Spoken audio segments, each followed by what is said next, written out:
ભારતીય લોકશાહીની વાત છે અને તેમાં આખરે પૂછવું છું વિશ્વના સૌથી મોટા લોકતાંત્રિક દેશ ભારતમાં લોકશાહીના મહાપર્વની ઉજવણી ચાલી રહી છે અને 2024 લોકસભાની ચૂંટણીમાં અત્યાર સુધીની તમામ ચૂંટણીઓ કરતાં કંઈક વિશેષ છે અને એટલા માટે જ હવે વિશ્વના દેશોની નજર પણ ભારત પર મંડાય છે। ભારતીય લોકશાહીની અસર કહો કે પછી વિશ્વમાં વધતો ભારતનો દબદબો આ જ કારણ છે કે 18 દેશના 22 રાજકીય પક્ષોના નેતાઓ ચૂંટણી પ્રક્રિયાથી અવગત થવા ભારત આવ્યા છે, જેમાં ઓસ્ટ્રેલિયા, તાન્ઝાનિયા, મોરિશિયસ અને શ્રીલંકા સહિતના અનેક દેશના નેતાઓનો સમાવેશ થાય છે। આ તમામ નેતાઓને પહેલા દિલ્હી આમંત્રિત કરાયા, આ પછી 3 અલગ અલગ ગ્રુપ બનાવીને વિદેશી સાંસદોને અલગ અલગ જિલ્લામાં લઈ જવાયા। 3 ગ્રુપે છત્તીસગઢ, ગુજરાત અને ભોપાલના ચૂંટણી પ્રવાસની અંદર જોડાયા, જેમાં એક ગ્રુપ ઓસ્ટ્રેલિયા, શ્રીલંકા, તાન્ઝાનિયા અને મોરિશિયસનું હતું, જેમણે ગુજરાતની મુલાકાત લીધી। અહીં આણંદમાં તેઓ વડાપ્રધાન મોદીની સભામાં જોડાયા, સાથે અમદાવાદમાં ભાજપના ઉમેદવારના પ્રચારમાં પણ જોડાયા। આ દરમિયાન મહેમાનોએ ભાજપના મીડિયા સેન્ટરની પણ મુલાકાત લીધી હતી અને ભારતના ચૂંટણી માહોલ વિશે ઊંડાણપૂર્વક અનુભવ કર્યો હતો।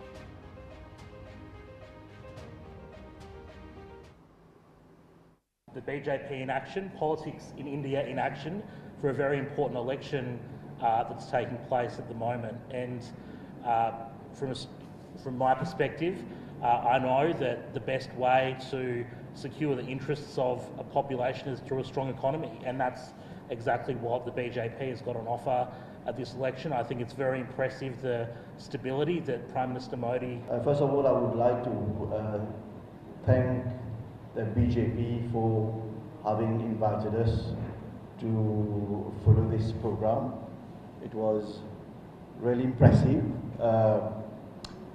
Back home in my constituency, I have about 35,000 voters, but here is a different world altogether.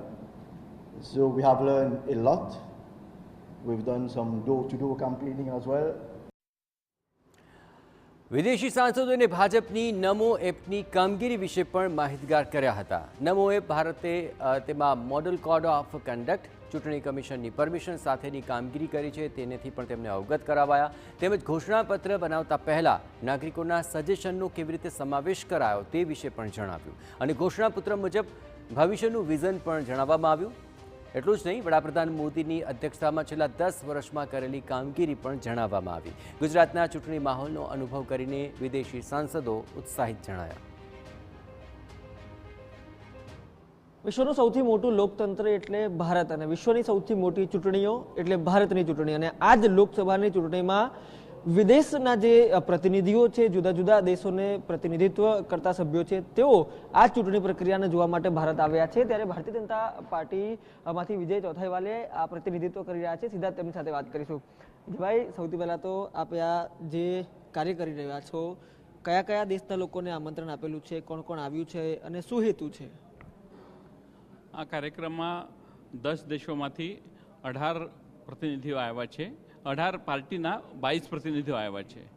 એમાં છે Australia, Vietnam, Russia, Bangladesh, Sri Lanka, Nepal, Tanzania, Uganda અને મોરિશિયસ અને ઘણા બધા દેશોમાંથી સત્તાધારી પક્ષનો પ્રતિનિધિ પણ આવ્યો છે અને વિરોધી પક્ષના પણ પ્રતિનિધિઓ આવ્યા છે ઘણા બધા।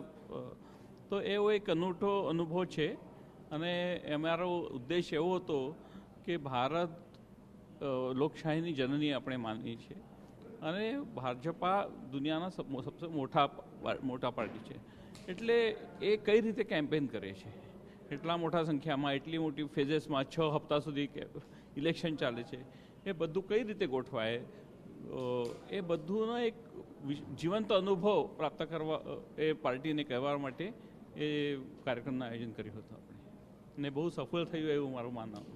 સર, ઇલેક્શન ટુરિઝમ અને સ્પષ્ટ ભાષામાં આપણે કહી રહ્યા છે, ઇલેક્શન ટુરિઝમમાં જે વિદેશીઓ આવી રહ્યા છે, કયા કયા પ્રકારના અનુભવ એમને કરાવ્યા છે, કોની કોની સભામાં આ લોકો અત્યાર સુધી જઈને આવ્યા છે? એ ઇલેક્શન ટુરિઝમ નથી, એટલે આવીને જોઈને જાય ને એનો લેસન્સ આપણા જોડે લે છે અને આપણા દેશમાં, આપણી પાર્ટીમાં, આપણા ત્યાં ઇલેક્શનના એ કઈ રીતે એનું ઇમ્પ્લિમેન્ટ કરી શકાય એનો પણ આ લોકો વિચાર કરે છે। એટલે અમે બહુ સારી રીતે એની ગોઠવણ કરી છે। પહેલાં એક દિવસ અમે એમને બધાને બ્રીફિંગ કર્યું કે ભારતની ઇલેક્ટોરલ સિસ્ટમ શું છે, ઇલેક્શન કમિશનનો રૂલ શું છે, એમની પાસે શું પાવર આવી જાય જ્યાં સુધી ઇલેક્શન થઈ જાય પછી મોડલ કોડ ઓફ કન્ડક્ટ શું છે, એમાં શું કરી શકાય, શું કરી નહીં શકાય, શું પરમિશન લેવી પડે કંઈક કરવા માટે, એ બધું અમને પ્રેઝન્ટેશન કર્યું. પછી આપણા ભારતીય જનતા પાર્ટીએ એક બહુ અનોખો એક્સપેરિમેન્ટ બીજો કર્યો છે કે નરેન્દ્ર મોદી એપ.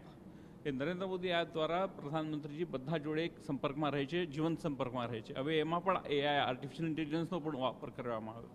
તો એનું બધું અમે એક ડેમોન્સ્ટ્રેશન એમને દેખાડ્યું. એના પછી આપણા મેનિફેસ્ટો જે સંકલ્પપત્ર છે એ સંકલ્પપત્ર કઈ રીતે એની સૂચનાઓ એકત્ર કરી અને કઈ રીતે એનું ઇમ્પ્લિમેન્ટેશન કરવું, આપણા 10 વર્ષનું પરફોર્મન્સ શું હતું એની ઇન્ફોર્મેશન આપણા જે રેલવે મંત્રી અને આઈટી મિનિસ્ટર છે શ્રી અશ્વિની વૈષ્ણવજી.